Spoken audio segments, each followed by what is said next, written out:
Aujourd'hui, je reçois deux invités qui vont nous parler de la pratique du roller au Havre, et plus particulièrement même du roller derby.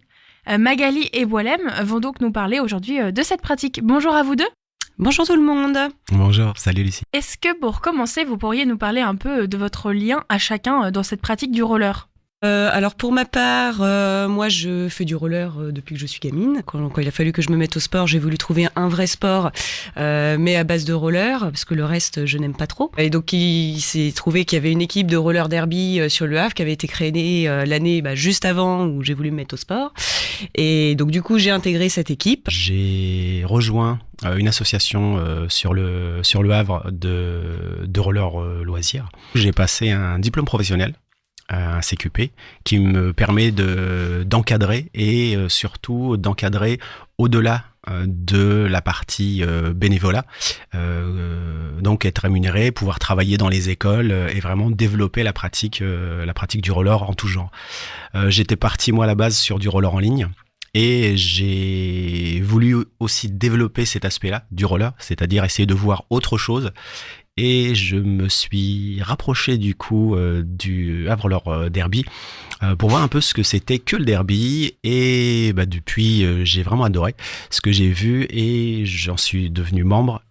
Et aujourd'hui, je coach avec donc Magali, l'équipe de Roller Derby du Havre. En quad, bien sûr. Oui, justement, on va préciser la différence parce que souvent, quand on parle de roller, on pense au fameux roller inline, donc c'est-à-dire avec les roues alignées, alors que les roller quad, c'est les 4 roues, un petit peu les patins à roulettes des années 60. Tout à fait, c'est exactement ça. Voilà, les quads, c'est dans l'idée des gens, c'est il faut leur dire les patins à roulettes. Voilà, même c'est ça. si pour nous, ça sonne un peu moins. C'est vintage.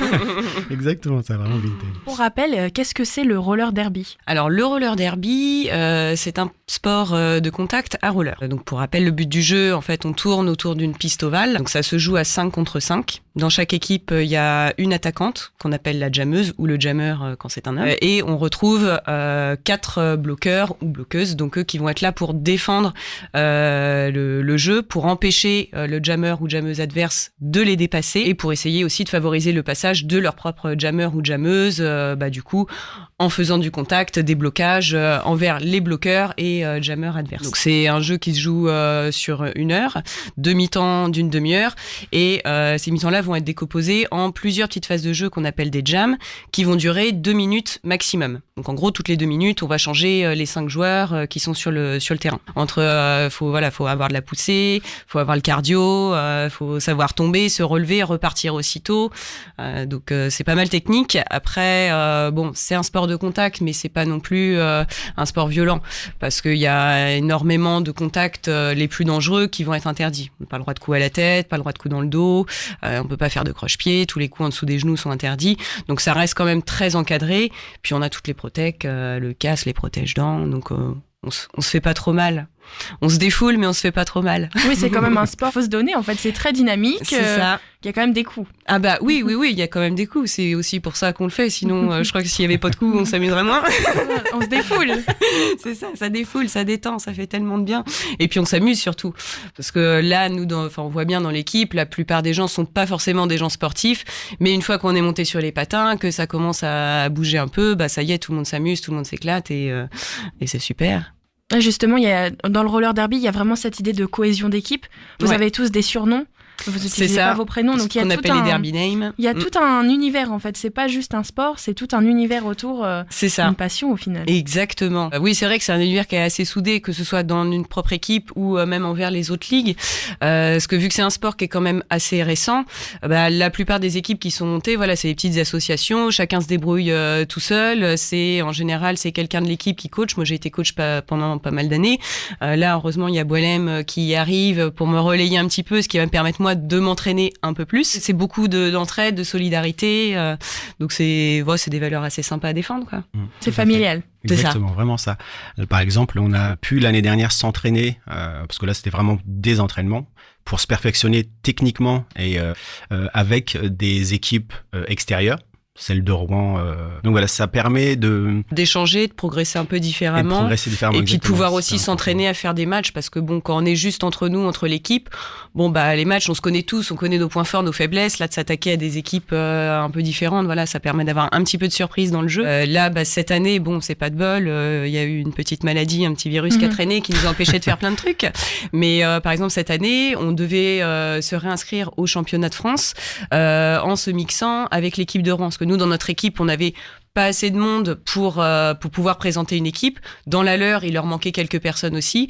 Donc on s'est dit, bon bah allez, on se fait une équipe commune pour pouvoir reprendre les championnats. Certes, le virus a quand même freiné beaucoup de choses, mais au niveau du roller, ça a quand même développé démocratisé un petit peu cette pratique. Parce que c'est pas récent, c'est pas récent du tout, ça existe depuis les années 30, mais au final, en ce moment, ça marche bien. Ça marche bien, et puis même le roller loisir tout court, parce que là, effectivement, avec le confinement, les gens ont cherché à se faire des activités en extérieur parce qu'il n'y avait pas le choix que de faire autre chose. Et effectivement, tout ce qui est lié au sport de glisse, et notamment le roller, voilà, ça permet de se faire des bonnes balades, de prendre un bon bol d'air, de faire du sport aussi. Donc effectivement, que ce soit pour le roller derby ou aussi voilà pour le roller loisir de base, nous je vois on avait créé une nouvelle section roller loisir. On a eu pas mal d'inscrits et ça marche assez bien. Ben pour le coup, merci le Covid là-dessus, quoi. Mais c'est le seul truc pour lequel je remercierais. Au Havre, ça se développe bien. Il commence à y avoir une petite communauté. Ouais. Et puis la ville, avec tous les travaux qu'ils ont fait, notamment l'esplanade Nelson Mandela, et puis là, qui vont continuer à prolonger jusque la plage, assez royale pour rouler. On a une ville qui est, surtout toute la ville basse, qui est vraiment conçue pour les sports de glisse. Donc c'est génial. Le roller derby, normalement, c'est un sport plutôt féminin, mais qui commence à s'ouvrir justement aux hommes. Par exemple, Walem, tu entraînes aussi.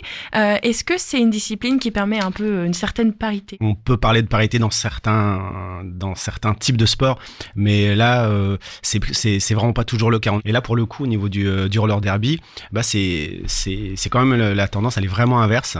Donc, c'est les femmes qui portent à bout de bras ce sport et depuis toujours.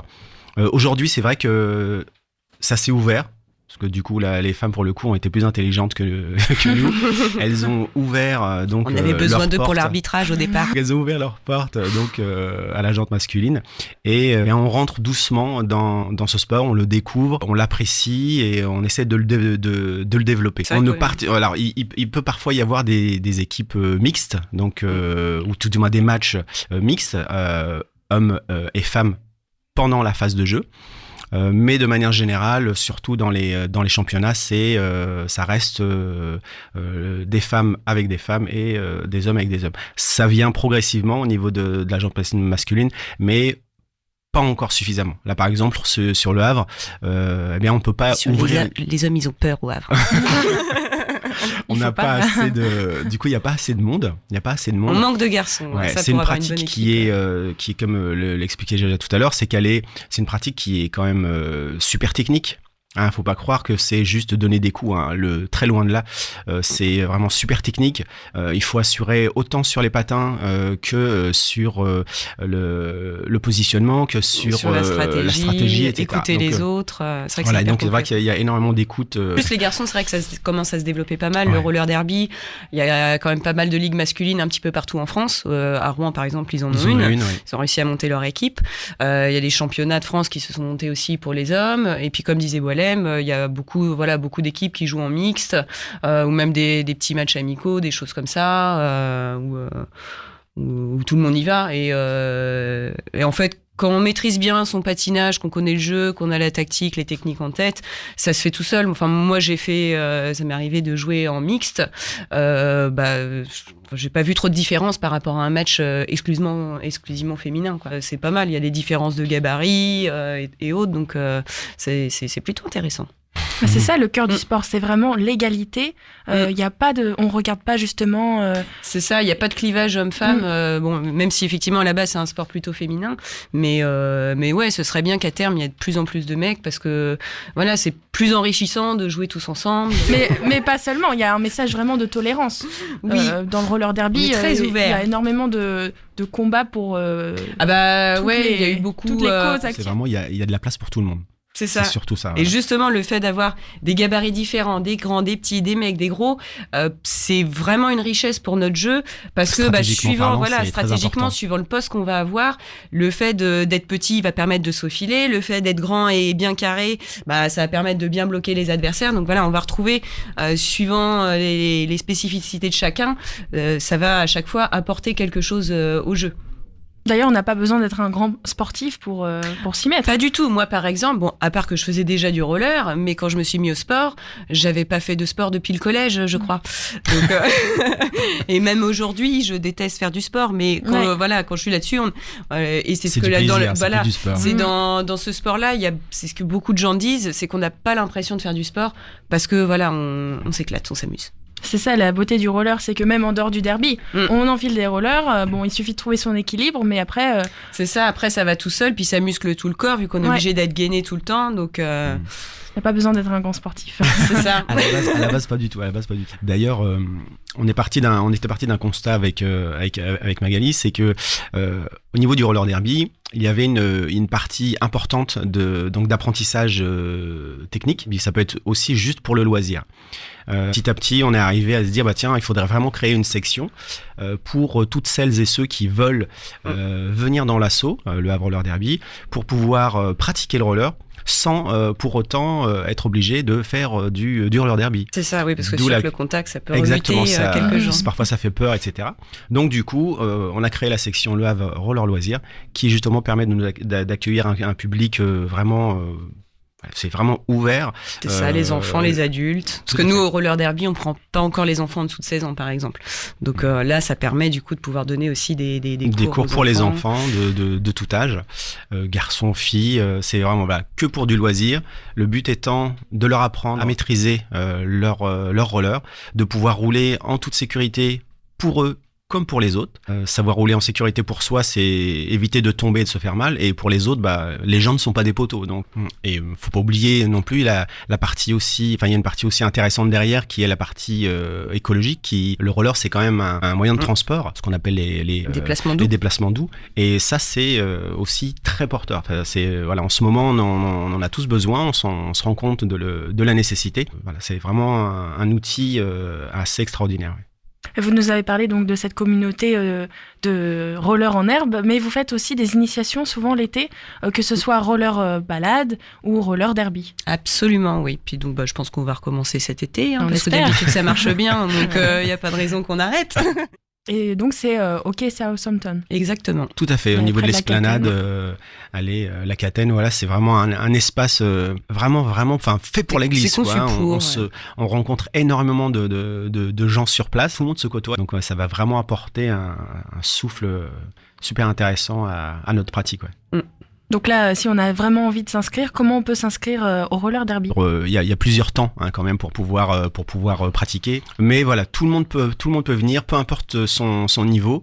Faudra juste se dire. Cet été sera l'occasion pour ceux qui ont envie, avant de s'inscrire, de pratiquer. Voilà, de faire un petit test pour l'initiation, c'est ça. Après la rentrée, de toute façon, on la fera en septembre avec le début de saison. Peut-être, on croise les doigts, si on peut créer une section supplémentaire. Peut-être le moment de le dire. Vous avez une surprise pour nous ? On avait l'intention de créer, parce que on a beaucoup de retours à ce sujet, de créer une section roller dance. Oui, on aime bien danser. Exactement. Donc ça, à la rentrée, pour accueillir justement tout ce public et comme ça, pour les prochaines roller disco qu'on organisera, tout le monde saura danser après.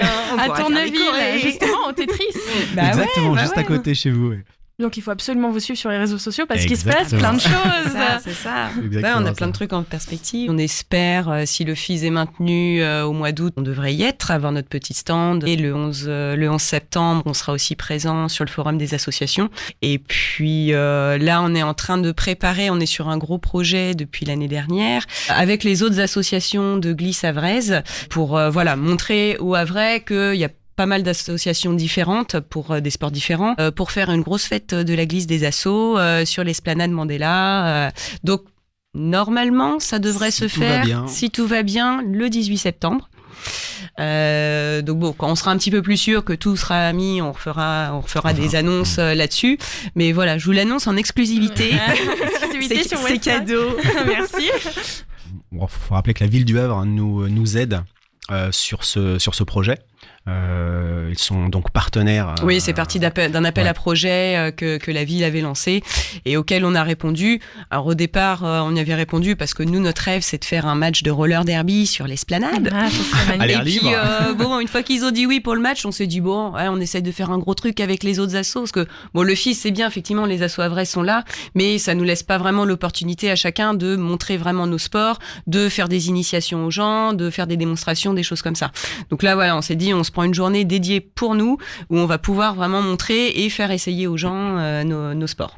Alors, est-ce que vous pouvez rappeler les réseaux sociaux pour qu'on rate aucune de ces nouveautés ? Surtout pas. Alors, on a on a les pages Facebook Le Havre Roller Derby, la page Facebook Le Havre Roller Loisirs. Et il y a aussi une autre page Facebook qui est une page pro pour le coup, qui est ma page pro, le Havre Fun Roller. Et donc à suivre de très très près alors. C'est ça. Merci beaucoup. Merci à toi.